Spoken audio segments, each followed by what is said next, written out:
Good morning class. हम लोगों ने 1.2 तक पढ़ लिया था।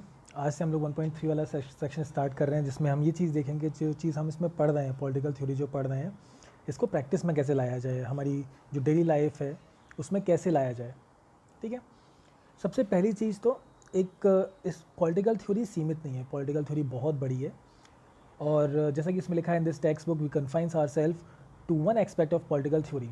हम इस जो टॉपिक है या इस बुक में, इस टेक्स्ट बुक में हम सिर्फ एक कोई लिमिटेड पार्ट पढ़ेंगे, जिसके अंदर पॉलिटिकल थ्योरी से रिलेटेड जो उसके जैसे ओरिजिन हुआ, उसका ओरिजिन कहाँ से हुआ, कैसे हुआ, उसका जो मीनिंग है, सिग्निफिकेंस है, पॉलिटिकल आइडियाज़ हैं उनके, कुछ चीज़ें हैं जैसे फ्रीडम हुई, इक्वालिटी हुई, citizenship, justice, development, nationalism, secularism, इन सब चीज़ों के बारे में पढ़ेंगे। हम लोग ज़्यादा इसके बाहर नहीं जाएंगे, जितना हो सकेगा हम इसी चीज़ को कवर करेंगे।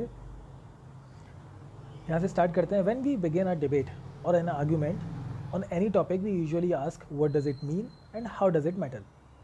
जब भी कोई चीज़ की डिबेट होती है या आर्ग्यूमेंट होता है, सबसे पहली चीज़ जैसे सामने वाला कोई कुछ बोल रहा है, या किसी जैसे सपोज़ करो आप किसी चीज़ के नेगेटिव पॉइंट में हो और सामने वाला पॉजिटिव बता रहा है उसके, तो हमारे दिमाग में सबसे पहली चीज़ आती है कि सबसे पहले तो ये बताओ कि आप जो बोल रहे हो उसका मतलब क्या है, और दूसरी चीज़ ये है कि जो आप बोल रहे हो वो कहाँ मैटर करती है, कितना मैटर करती है, हमसे कैसे मैटर करती है, हमारे लिए कैसे बेनिफिशियल है, कैसे यूज़फुल है। ठीक है।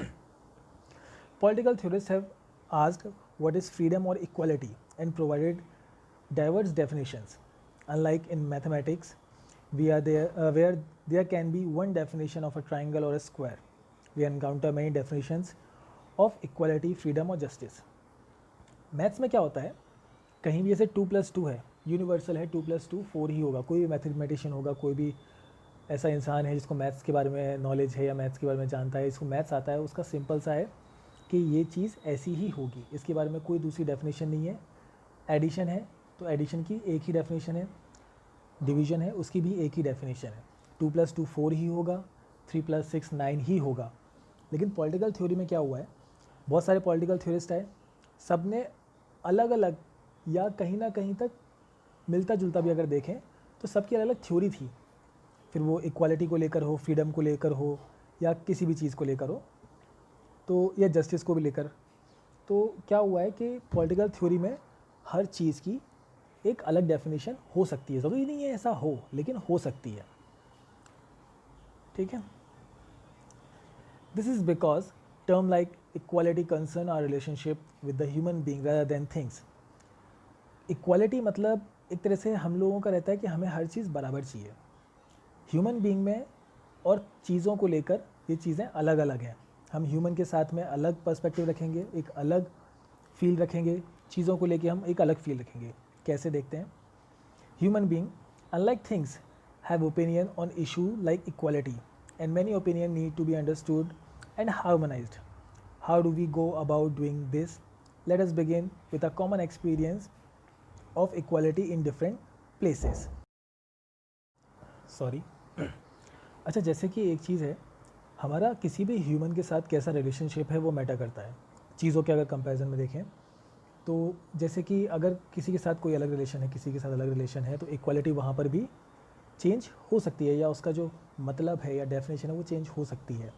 हमें ये चीज़ समझने की ज़रूरत है कि जो सामने वाले का ओपिनियन है, शांति से एक तरह से हमें उसका समझना है। इसके लिए हम लोग ये नहीं कह सकते कि आप गलत हो, या सामने वाला की जो थिंकिंग है वो गलत हो सकती है। नहीं, हो सकता है उसके हिसाब से वो चीज़ सही हो। हमें इस चीज़ को समझना पड़ेगा शांति से कि वो कैसे है, जो उसका ओपिनियन है वो कैसे सही है। अब इसको हम करेंगे कैसे? हम लोग जो हमारी डेली लाइफ है, यूजुअल जो हम लोग करते हैं, उन्हीं का एग्जांपल लेकर अलग अलग जगह पे उसको कैसे देखते हैं हम देख लेते हैं। ठीक है। You may have notice that people often jump excuse me sorry You may have noticed that people often jump the queue in shops or doctors' waiting room or government offices. Sometimes those who do so are told to get back in the line and we feel glad. कई बार क्या होता है, हम किसी shop की line में है, suppose करो डॉक्टर की अपॉइंटमेंट के लिए लाइन में है, और कोई बीच में आए और आके सामने निकल जाए, तो हमें बुरा लगता है कि यहाँ पे इक्वालिटी नहीं हुई है, यहाँ पे हमारे साथ कुछ भेदभाव हुआ है। ठीक है। लेकिन अगर उस बंदे को, उस आदमी को अगर उसको वापस भेज दिया जाए कि नहीं आप लाइन से आइए, तो हमें ये चीज़ अच्छी लगती है, हमें फ़ील अच्छा होता है कि हाँ, हम ग्लैड फील करते हैं कि हमारे साथ इंसाफ हुआ है, हमारे साथ कुछ भी गलत नहीं हुआ है। लेकिन sometimes they get ahead and we feel cheated. लेकिन कभी कभी वो आगे चले जाते हैं, उनको वो सामान मिल जाता है या डॉक्टर की अपॉइंटमेंट उनको मिल जाती है या वो हमसे पहले निकल जाते हैं। उस टाइम पे हम लोगों को ऐसा फील होता है कि हमारे साथ बेईमानी हुई है, चीटिंग हुई है। We resent this because we all want equal opportunity to get goods and services for which we are paying. ये इसीलिए क्योंकि हम किसी चीज़ के लिए पे कर रहे हैं, कोई भी एक सर्विस है, कोई भी एक चीज़ हम खरीद रहे हैं, हम भी उसके लिए पे कर रहे हैं और जो आया है वो भी उसके लिए पे करेगा। तो हम ये चाहते हैं कि सबको इक्वल अपॉर्चुनिटी मिले। अगर कोई बाद में आया है तो उसको सामान बाद में ही मिलेगा, या कोई बाद में आया है तो उसका इलाज डॉक्टर से बाद में ही होगा। गवर्नमेंट ऑफिस में कोई आया है, बिल पे करने के लिए आया है, तो उसको बाद में ही मिलना चाहिए। ये हमारी मेंटलिटी है या थिंकिंग है। So when we reflect on our experience, we understand that equality means equal opportunity for all. At the same time, if there are separate counters for old and disabled, we understand that such special treatment may be justified. अच्छा, जैसे क्या होता है कि अगर banks में क्या होता है, बैंक्स में भी होता है, कई जगह होता है कि एक लाइन है, उसके साथ में एक सेपरेट लाइन रहती है। जो ओल्ड पीपल है, हमारे जो सीनियर सिटीजन्स हैं या कोई डिसेबल है, वो उस लाइन में जाके अगर आगे निकल जाते हैं, क्योंकि हमारे अंदर एक फीलिंग है कि उनको वेट नहीं कराना चाहिए। हम ह्यूमन बीइंग हैं, हम सेंसिटिव हैं, हम लोगों के अंदर एक संवेदनशीलता है कि जिससे हमें लगता है कि नहीं, ये डिसेबल्ड है या बूढ़ा आदमी है तो इसको पहले जाना चाहिए। तो उनके लिए एक सेपरेट काउंटर है, वो हमारे लिए इक्वलिटी मानी जा सकती है, या फिर हमारे तरीके से वो चीज़ सही है, जस्टिफाइड है। But we also notice every day that many poor people cannot go to shop or to a doctor because they have no money to pay. लेकिन हम डेली लाइफ में एक और चीज़ देखते हैं कि कई बार क्या होता है कि इक्वल अपॉर्चुनिटी की बात आती है तो कुछ लोग ऐसे भी हैं जो इतने गरीब हैं या इस पोजीशन में हैं कि वो ये चीज़ अफोर्ड नहीं कर सकते हैं फॉर गुड्स एंड सर्विसेज। कोई भी सामान अगर ख़रीदना है तो इतने पुअर हैं कि वो सामान नहीं खरीद सकते, या उनकी कंडीशन ऐसी है कि कोई सर्विस का यूज़ नहीं कर पा रहे हैं। Some of these people could be day labourers who are cutting stones or lugging bricks for hours. अब यहाँ पे कुछ लोग कैसे हो सकते हैं, ये लोग लेबर्स हो सकती है जो डेली ईंटें ढो रहे हैं या घंटों के लिए काम कर रहे हैं या पत्थर काट रहे हैं, वो लोग इस चीज़ में आते हैं। If we are sensitive, we feel that it is not fair that in our society some members can not even have their basic needs satisfied. अगर हम संवेदनशील हैं, हम सेंसिटिव हैं, तो हमें एक चीज़ होती है कि नहीं यार, ये चीज़ गलत है, हमारी सोसाइटी में ये चीज़ गलत हो रही है कि कुछ लोग ऐसे भी हैं जो बेसिक नीड्स हैं उनको भी पूरी तरह से नहीं मिल रही है। We come to realise that equality must evolve some kind of fairness so that people are not unduly exploited and disadvantage by economic factor. अब यहाँ पे हमें क्या लगता है कि जैसे कि एक सिंपल चीज़ है, हम फेयरनेस चाहते हैं, ठीक है। अब यहाँ पे हमें इक्वालिटी चाहिए।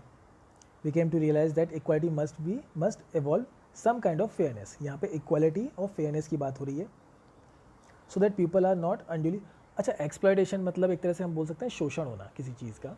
शोषण मतलब किसी को ज़्यादा तंग किया जा रहा है, किसी को ज़्यादा परेशान किया गया जा रहा है, उसके इकोनॉमिक जो भी फाइनेंशियल क्राइसिस है या इकोनॉमिक फैक्टर्स है उसकी वजह से उसको कोई डिसएडवांटेज तो नहीं हो रहा है। Consider the fact that there are many children who cannot go to school because they have to work to feed themselves. कई बच्चे ऐसे होते हैं जो स्कूल नहीं जा सकते हैं। हम स्कूल जा रहे हैं, हमें वहाँ पे इक्वालिटी मिल रही है, लेकिन कुछ बच्चे ऐसे भी हैं जिनको इस चीज़ की भी परमिशन नहीं है या उनके पास इतनी भी सुविधाएं नहीं है कि वो स्कूल जा सके। क्यों? क्योंकि उनको खुद को खाना खिलाने के लिए भी काम करना पड़ता है। And most girls student in poor households are pulled out of the school to care for their younger siblings while parents go to work. और कुछ लड़कियों के साथ स्पेशली ऐसा होता है कि लड़कियों को स्कूल से निकाल दिया जाता है ताकि वो अपने छोटे भाई बहन हैं उनकी देखभाल कर सकें घर पे रहकर। Even though the Indian constitution guarantee the right to primary education for all, this right remains formal. अब यहाँ पे क्या हुआ है कि वैसे तो हमारे कॉन्स्टिट्यूशन के मुताबिक प्राइमरी एजुकेशन सबको मिलनी चाहिए, ठीक है, और ये राइट है आपका। We may feel that government should do more for such children and their parents so that they are enable to go school. लेकिन हमें ये चीज़ भी है कि क्योंकि उनकी जो फैमिली सिचुएशन है, जो उनकी कंडीशन है, उसकी वजह से वो स्कूल नहीं जा पा रहे हैं, तो हम चाहते हैं कि गवर्नमेंट कुछ ऐसा करे कि जो बच्चे हैं या उनके पेरेंट्स के साथ ऐसा करे ताकि वो स्कूल जा सके, उनकी कुछ हेल्प कर सके या कुछ भी। Thus you may see that our idea of equality is quite complex. अब यहाँ पे आपको समझ में आ रहा होगा कि जो हमारा आइडिया है इक्वालिटी का वो थोड़ा सा पेचीदा है। मतलब कहीं कहीं तो हमें इक्वल अपॉर्चुनिटी चाहिए, कहीं कहीं तो ये रहता है कि लाइन से कोई अगर आगे निकल गया है तो हमें बुरा लगता है कि यहाँ पे इक्वालिटी नहीं हुई है हमारे साथ, यहाँ पे हमारे साथ चीटिंग हुई है। लेकिन उसी जगह पे अगर कोई बूढ़ा आदमी साइड में आ जाता है तो हम उसको आगे जाने देते हैं, या उसके लिए सेपरेट काउंटर है तो हमें उस चीज़ से कोई दिक्कत नहीं है। तो यहाँ पर हमारी सेंसिटिविटी दिख रही है और बता रहे हैं कि हमारा जो कॉन्स्टिट्यूशन है या जो इक्वालिटी का जो आइडिया है वो कैसे कॉम्प्लेक्स हो सकता है। When we are in a queue or playground, we want equal opportunity. If we suffer from some disabilities, we want special provision made. We cannot even afford basic needs. Equal opportunity is not enough. Suppose करो अगर हमें कोई disability है, हम disable है या हमारे साथ कुछ ऐसा हुआ है जिसकी वजह से हमें स्पेशल ट्रीटमेंट मिलना चाहिए, जिसकी वजह से हम नॉर्मली जो बेसिक नीड्स है उनको अफोर्ड नहीं कर सकते, उस टाइम पे क्या होता है कि सिंपल एक जो इक्वल अपॉर्चुनिटी है वो काफ़ी नहीं है।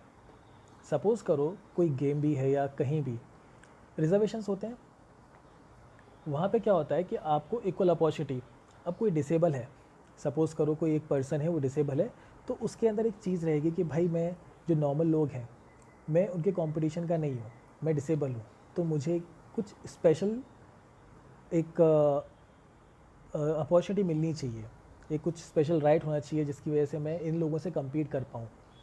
ठीक है, यहाँ पर इक्वल अपॉर्चुनिटी इनफ नहीं है, यहाँ पर उनको स्पेशल कुछ चाहिए, स्पेशल राइट चाहिए।